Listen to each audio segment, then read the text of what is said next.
ഗോപൂസ് kitchen ബ്ലോഗിലേക്ക് എല്ലാവർക്കും സ്വാഗതം. ഞാൻ വരാതെ അമ്മ ചപ്പാത്തി വരുത്തി തുടങ്ങിയോ? ഞാനങ്ങ് ഉണ്ടാക്കി മോളെ, നിന്നെ വിളിക്കണ്ടെന്ന് വെച്ചാൽ അവിടെ ഹോസ്റ്റലിലൊക്കെ എന്നും രാവിലെ എണീറ്റ് ഇതൊക്കെ പോകുന്നതല്ലേ, ഇപ്പൊ കിടന്നോട്ടെന്ന് വിചാരിച്ചു. ഇവിടെ വരുമ്പോഴല്ലേ അങ്ങനെ പറ്റുള്ളൂ. അപ്പൊ ഈ ചപ്പാത്തി പരത്തുമ്പോൾ ഒരേ കനം വരാനുള്ള ഒരു മാർഗം എന്താ പറയുക, നടുക്കൂന്ന് നമ്മൾ പരത്തരുത്. എപ്പോഴും നമ്മൾ പരത്തുമ്പോൾ ഇതാ ഈ സൈഡിൽ നിന്ന് പരത്തണം. ഈ സൈഡിലാണ് നമുക്ക് കന കൂടുതൽ വരുന്നത്. അപ്പൊ പിന്നെ ഒരു ഈക്വലായിട്ട് അത് വേവില്ല. സൈഡിൽ നിന്ന് പരത്തി കനം കുറച്ച് എടുത്തിട്ട് പിന്നെ നമ്മൾ നടുക്കൂന്ന് പരത്തുമ്പോൾ നമുക്കത് ശരിയായിട്ട് വരും. ഞാൻ അങ്ങനെയാണ് പരത്തുന്നത്. എനിക്കതാണ് ഇഷ്ടം. കാര്യം എന്ന് വെച്ചാൽ മറ്റൊന്നുമല്ല, നമ്മൾ വേവ് ഒരുപോലെ വന്നില്ലെങ്കിൽ അതിനൊരു സ്വാദില്ലല്ലോ, അതാണ്.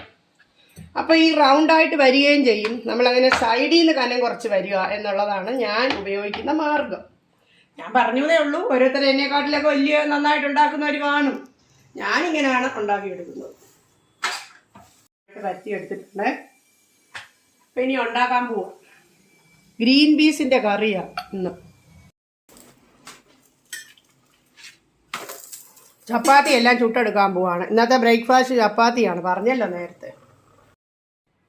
ഇന്നത്തെ ഞങ്ങളുടെ ബ്രേക്ക്ഫാസ്റ്റ് ചപ്പാത്തി, ഗ്രീൻ പീസ് കറി, ഇത് സാലഡ്.